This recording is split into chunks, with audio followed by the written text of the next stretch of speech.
muchísimas gracias por continuar con nosotros aquí en Despierta RD y en este momento damos la bienvenida a nuestro querido Manolo Pichardo, secretario de Asuntos Internacionales de la Fuerza del Pueblo, que conversa sobre temas internacionales y nacionales también aquí con nosotros. Buenos días, Manolo. Placer recibirte de nuevo por aquí. Buenos días, Loreni, Irbe, Cristian. Bienvenido, Manolo. Bienvenido. Bienvenido. Qué Gracias, bueno. gracias Mira, por invitarme. anoche vi de último minuto, sobre todo comenzar con el tema internacional, que usted es experto en eso.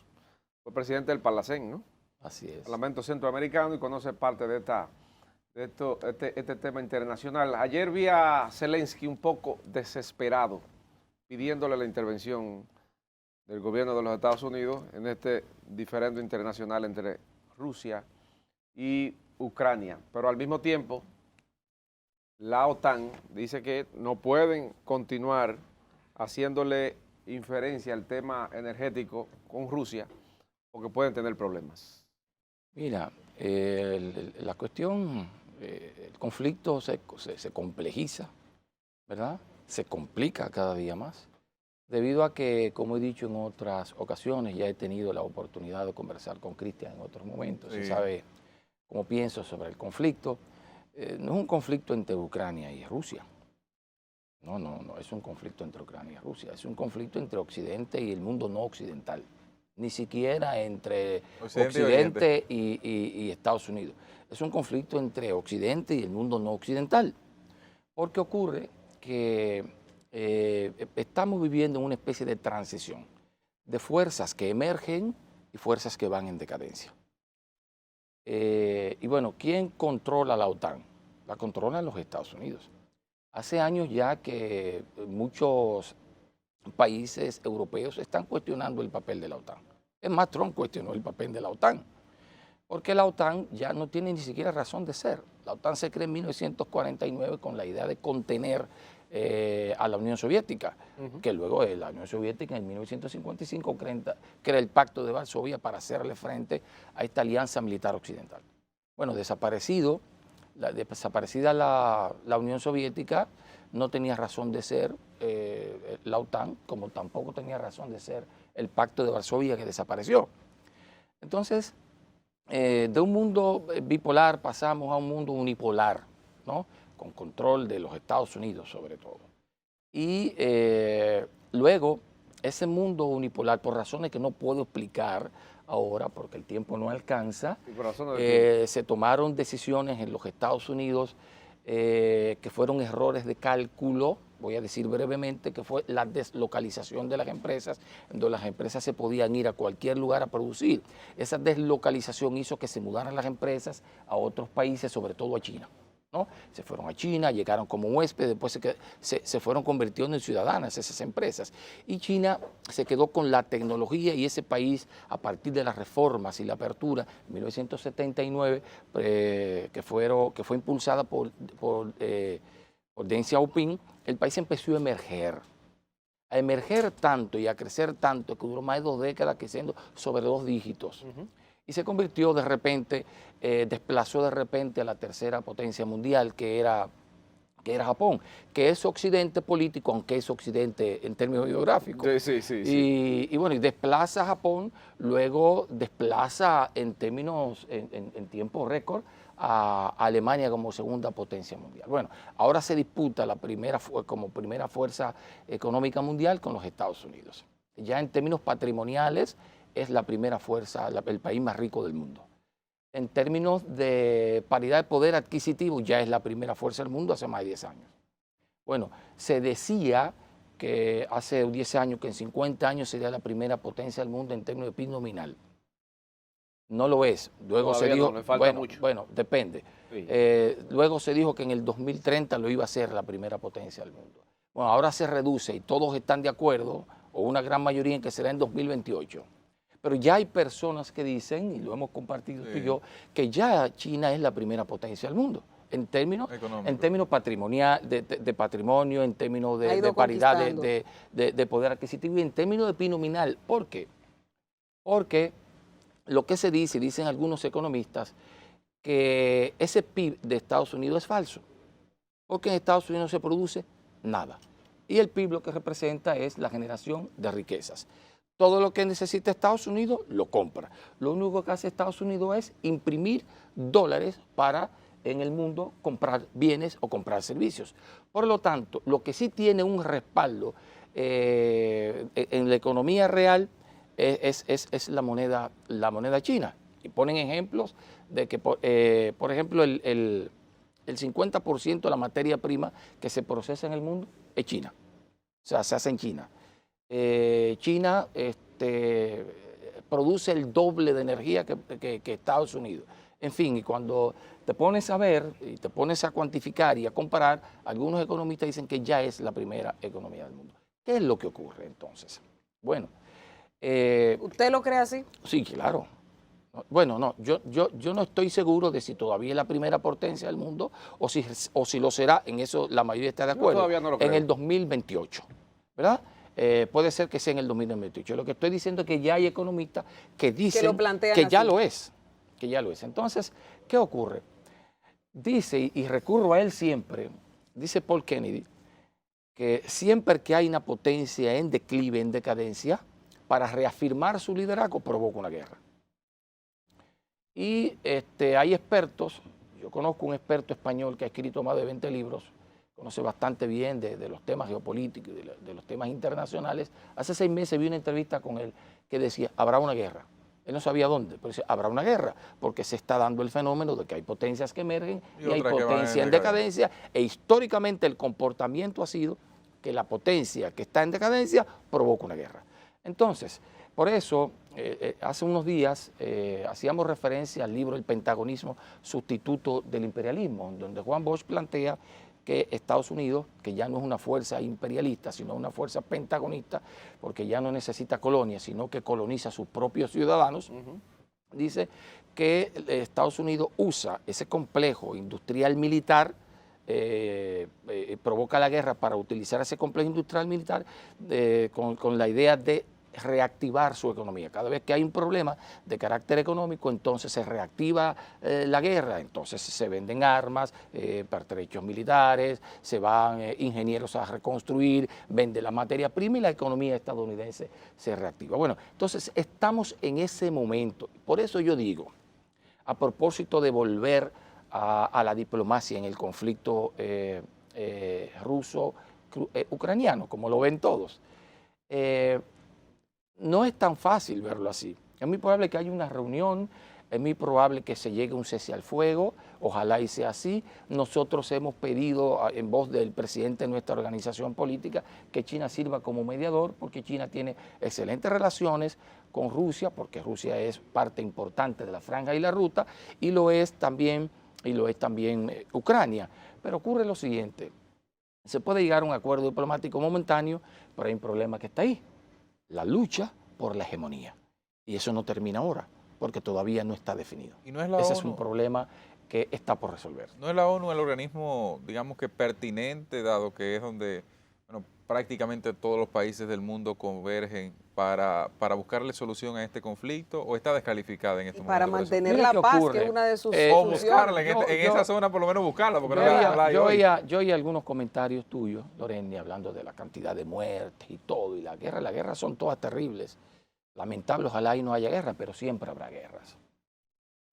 Y yo recuerdo que cuando incursiona el ejército ruso a Ucrania, el secretario general de la ONU, Guterres, dice que era un día negro y gris para la humanidad. Vaya. Pero desde el 2014 está muriendo gente en Donbass. Han muerto 14.000 personas. ¿Y en Crimea? Porque Kiev está, se opone a la independencia de los dos pueblos que se independizaron en el Donbass y están bombardeando, han muerto más de 14.000 personas. ¿Se ha pronunciado la ONU en torno a eso? ¿Se ha pronunciado en algún momento la ONU en torno a los bombardeos permanentes de Israel contra el pueblo palestino? ¿Se pronunció la ONU? ¿Hubo sanciones contra la OTAN y los Estados Unidos cuando destruyeron a Serbia? ¿Se ha pronunciado la ONU en torno a todos los bombardeos que ocurrieron en África del Norte? Eso es una entelequia. O sea, ¿ha habido algún pronunciamiento? Por eso yo digo que estos organismos multilaterales son como tuertos. O sea, tienen un ojo para Occidente y para el resto del mundo no ven. Yo no sé si ustedes vieron la prensa occidental, muchos comunicadores de la prensa occidental, hablando de lo lamentable que niños con ojos azules morían. Sí, eso ha sido bastante criticado. Niños con ojos azules y piel blanca morían. Sí, sí, sí. O sea, no hay preocupación Sí, porque son mueran negros, negros, porque mueran mulatos, prietos o no porque valen. mueran personas de otra naturaleza. Varios periodistas. Que mueren todos los días en el mundo. Todos los días. Yo sigo una cuenta de Twitter, Palestina. Todos los días mueren niños palestinos. Pero el mundo occidental no son niños. Entonces, es un mundo injusto, es un mundo cruel, en donde se está hablando de la dictadura de Occidente. Entonces, eso no puede ser. Yo creo que los organismos multilaterales, la OEA y todos ellos, tienen que repensarse, tienen que renovarse, tienen que responder a la realidad que vive el mundo de hoy, porque son organismos y estructuras que se crearon después de la Segunda Guerra Mundial y en un contexto de Guerra Fría donde Occidente, aunque había una Guerra Fría y un polo se disputaba, el otro realmente era dominante y lo sigue siendo dominante, por eso se habla de la dictadura de Occidente. Claro. Vamos entonces para el patio. ¿Usted tiene otro No, patio? no, No, está bien. antes de salir de ahí, yo quisiera brevemente, para poder pasar al patio, ¿no sería el tema de Lugansk y Donbass la principal retranca, o sea, la independencia de esa zona, la principal retranca para que China sea intermediario? Porque tiene el tema con Taiwán, de que, bueno, es un territorio que se ha independizado y que eso podría No se ha afectar. independizado. Digo entre comillas porque tiene su propia, tiene una administración propia. Y aunque China la conozca o le dé validez como parte de su provincia, diga, bueno, es que yo no puedo respaldar que haya una independencia en la zona ucraniana si yo tengo un criterio diferente, y eso ha sido en gran parte la motivación de sus votos en la ONU, si tengo un concepto diferente con lo que ocurre cerca de mí, con Taiwán.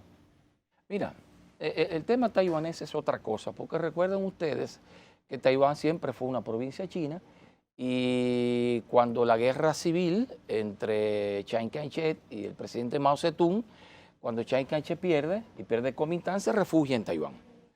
Pero el Kuomintang y Chiang Kai-shek nunca pretendieron independizar a Taiwán. Todo lo contrario, se atrincheraron para rearmarse y regresar a China, porque siempre dijeron que China es una sola. Entonces es una discusión un tanto diferente. Nunca nadie ha declarado la independencia de Taiwán. Por eso hay ¿no? dos Chinas. ¿Eh? Por eso hay dos Chinas. Bueno, hay una Nacionalista administración y la china otra. como hay una administración también independiente, una administración especial en Hong Kong y otra en Macao también. Ustedes saben que Hong Kong fue ocupada por los ingleses y duraron 100 años ahí. Macao fue ocupada por los portugueses y también duraron un tiempo ahí. Ahora, hay administraciones, diríamos, especiales, pero es territorio chino. Lo que pretende el gobierno chino es que siga habiendo una administración especial en Taiwán, pero que siga habiendo territorio. Son cosas un poquito distintas. Manolo, Sí. yo quiero pasar al patio tocando lo internacional, porque hoy el presidente Luis Abinader se dirige a la nación y una de las... ¿Otra vez? Otra vez. A las 9 de la noche. Hoy a las No me 9 de diga, la Manolo, que te noche. enteraste ahora. No me diga que usted se enteró ahora, porque Pero no eso es lo verdad. A las 9 de la noche. Entonces, hay una cosa, hay expectativas con el tema de la crisis que se está dando justamente en esta parte del mundo, Ucrania. Y si la pregunta vendría al hecho de, ¿se entendería el alza de los precios del petróleo? ¿Se entendería la situación internacional producto de lo que estamos viendo? ¿Es entendible? ¿Hay justificación en nuestro país de que todo esto esté dándose porque el conflicto internacional así lo está planteando? Mira, hay una crisis que Yo quiero saber por qué heredamos. usted no quiere que el presidente hable. No, ojalá y hable todos los días. Nosotros yo creo que nos conviene. Él habló ayer también. A la oposición le conviene que hable todos los días. Mira, nosotros heredamos una crisis económica que se derivó de la crisis pandémica, pero es una crisis global. O sea, en el mundo una contracción de la economía bastante severa, como no se había visto yo creo que antes en la historia, o en la historia reciente, en los últimos 100 años, no se había visto. Incluso la contracción que se vivió en el mundo y en América Latina fue peor que la contracción que se vivió en 1929, cuando la Gran Depresión, porque la contracción en ese momento creo que fue de -4, ¿no? Y ahora estamos hablando de -6. y aquí en República Dominicana de -9, en América Latina, y aquí en República Dominicana fue de -7. O sea, realmente hubo un impacto severo en la economía de la República Dominicana. Pero ¿qué ocurre? Yo creo que el gobierno de Luis Abinader no ha sabido gestionar la crisis, porque ciertamente hay una situación inflacionaria y hay un componente externo, pero resulta que nosotros somos el cuarto país con la mayor inflación de la región, y los otros países no lo podemos comparar con nosotros porque tienen temas estructurales que venían de antes de la pandemia. Por ejemplo, Venezuela, que es un país bloqueado. Está el tema de Brasil, que viene de una situación de crisis ya de años, ¿verdad? Que no la podemos meter ahí. Y está el caso de Argentina, que también tiene una severa crisis estructural que viene desde el gobierno de Macri, del presidente Macri, y que ya venía dándose un poco desde el gobierno de Cristina. Entonces, del resto de países nosotros tenemos la mayor inflación. Y algunos del gobierno dicen, no, tenemos la mayor inflación porque somos el país de mayor crecimiento. Tampoco es verdad. No es cierto porque, no, claro que no. Corresponde a la realidad. No, no es verdad. Porque, por ejemplo, Panamá está creciendo más que nosotros. Y su inflación es de 2%. Entonces, no es verdad. Entonces, tú no puedes manipular, mentir, decir que tuviste un crecimiento de un 12 cuando todo el mundo sabe que es mentira. Entonces, nosotros, como Fuerza del Pueblo, le desmontamos la manipulación porque decimos que, bueno, que el crecimiento real de la economía, porque lo otro es un rebote estadístico, fue de 4.7. Bueno, el gobierno sale y nos desmiente, pero el Banco Central cuelga en su página web que es de 4, como nosotros decimos. Entonces, viven en una especie como de manipulación, de pintarle al país una cosa que no es, y viven en una especie de burbuja, entonces dicen que no hay crisis. Dicen que no hay crisis. Entonces yo siempre digo que cuando una persona es adicta a algo, lo primero que tiene para sanarse es reconocer que es un adicto. Si tú no reconoces que eres un adicto, no vas a enfrentar tu problema. Si el gobierno no reconoce que aquí hay una crisis, no va a saber enfrentarlo con eficiencia, como no lo está enfrentando. Porque resulta que el PRM, que es el PRD, ha tenido un histórico comportamiento de deficiencia en la gestión del Estado.